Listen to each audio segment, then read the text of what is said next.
You guys are lucky, only about half an hour talking to do here. Food's downstairs. Okay, to get started. First and foremost, I'd like to thank all of you who are able to attend today's ceremony. It means a great deal to me that all of you are here. It's certainly a humbling experience to stand up here and look out at a crowded room full of people. It means a great deal to me and my family that all of you were able to attend, so thank you. Thanks to all the guys who participated in the ceremony, some of which I talked to about an hour ago. I said, hey, look, you're going to read this. And they're like, okay. Some of the guys I've been calling, some have known for a while, but some got it real quick today. So thank you guys for coming together and making that look good. As many of you know, me can testify, scouting's been a huge part of my life since as far back as I can remember. The last couple of weeks, I was preparing for the ceremony and thinking about what I should say. I came across my old Cub Scout books. Thinking back when I was a Cub Scout, one of my strongest memories is sitting around the dining room table in Ron Hartfelder's house, the same table, which later on my pack and I managed to break in half while clamoring for that Boy Scout popcorn. We actually broke the table clean in half. Not a good day. And looking at the pictures in the book that showed the rise to Eagle Scout, I thought to myself back then, boy, would I like to get that. Now, about 10 years later, a little older, a little taller, and I have. And I can say from experience, to all you Cub Scouts and all you Boy Scouts out there, it is nowhere near as easy as little pictures in the book make it seem. From the required merit badges to the skills that are essential to know, the journey to the highest rank in Boy Scouts is a long and sometimes difficult one. Those of you who have made this journey can speak to the fact there are many times that failure or quitting seem like real options. I, like many older Scouts, made the classic mistake of thinking that I could cram all of my required merit badges and all of my paperwork into the last few weeks before I turned 18. Bad idea. Very, very bad idea. Contrary to what many of you guys think, you cannot do all the hardest merit badges at the very end and expect it to be a piece of cake. I've been extremely lucky to have people in my life who have guided me throughout my years in the scouting program. First and foremost would be my parents. My father probably had no idea what he was getting into when we went to that first meeting.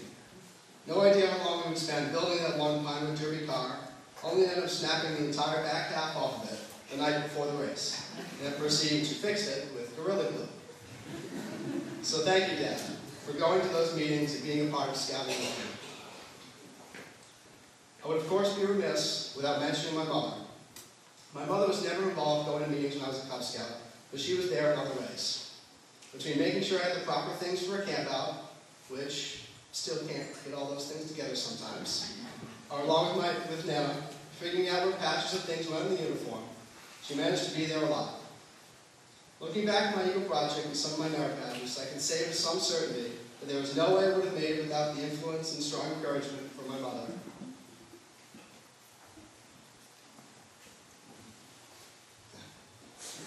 It's not the part I'm supposed to cry at. I'd like to take a minute and mention a few significant things I've done in scouting. I consider myself very lucky to be able to participate in a few amazing scouting events in the past few years. In 2010, I attended the National Scout Jamboree, and I had the honor of serving as one of 3 senior patrol leaders from our council. An honor which I soon found out required a lot of work, a lot of time, and the patience to deal with 40 other scouts whose main goal in life seemed to be to constantly bother me about everything. Jamboree was an amazing experience, and as some of the guys who have the pleasure of having me as their SPL will tell you, I only freaked out at them once. Many of you wouldn't consider volunteering or being eager to spend 10 days in the backcountry hiking 90+ miles with a bunch of other scouts. Well, somehow I thought it would be an excellent idea. So last summer, I went to Philmont Scouting in Cimarron, New Mexico, and hiked 90+ miles. Like all well-prepared scouts, I, of course, spent lots of time at the gym preparing for this. Lots of time. Most of the exercises I did involved my spoon and a bowl of ice cream. But it's kind of similar, right? One very important part to remember, if you ever go to Philmont, is to, guys, drink water in large quantities. As Matthew here and a couple of these other guys can tell you, first hand with having me don't drink water at high altitude in hot weather. I fainted. Day one, hadn't even hit the trail. I fainted on the way to lunch. Spent the first day in the infirmary with an IV in my arm. Great way to start the trek. Not really. It was air conditioned in the infirmary though. That was nice. But yeah, that part aside, film was one of the most amazing, hardest things I've ever done.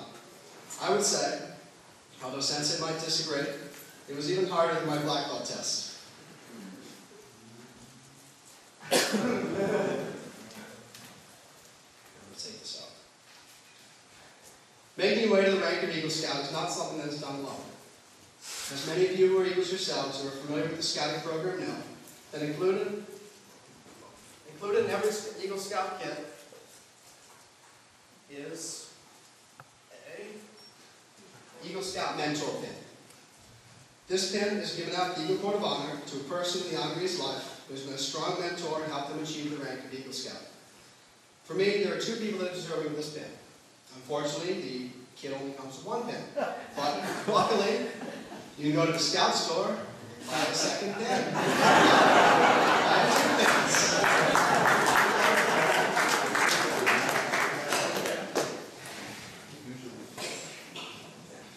Bag first. My first mentor is a man who's here with us today, who deserves to be recognized as a strong mentor for me. I can remember the first time I met this guy. I thought to myself, geez, I'm going to have to work with him? After spending a good amount of time with him that summer, I came to realize that maybe this guy isn't half bad. When I finally submitted my paperwork to the day I got my Eagle rank, he was always pushing me to get the work done. Many days I would come home from school to find that he had called. I'd already talked to my parents. I would see his number on the caller ID, pretend I wasn't home. His constant pushing, his guidance, and his willingness to help me with anything I needed is one of the main reasons I was actually able to get this Eagle before I turned 18. On top of his busy work schedule, he somehow found a way to innately know when I was slacking off and be right there to get me back on task. A man with an amazing level of patience, a strong commitment to scouting values, my new boss in scouting, and if you really need him, all you have to do is yell, Mr. Lynch. Mr. Rich Lynch, please come forward and accept this mentor.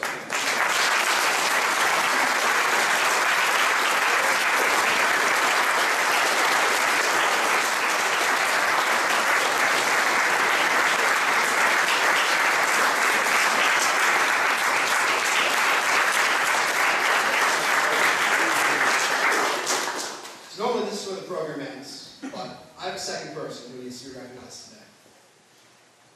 The second person who's mentored me was one of the first people that I saw at troop meetings when I was a new scout. He was an active presence in the troop, someone who was totally dedicated to the scouting program and everything that it stood for. He was the go-to guy if you had a question about something or if you just wanted to talk. Always there with a ready smile, he was one of the first people to look at my Eagle Scout project paperwork and help work through changes, of which there were many.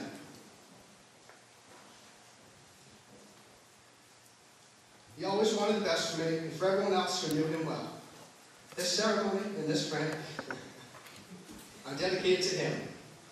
And I know that if he were here with us today, who would have made him proud? This is the part I'm supposed to cry. It's been almost a year since his passing, but today I honor a man who was both my mentor and my friend, Mark Salem.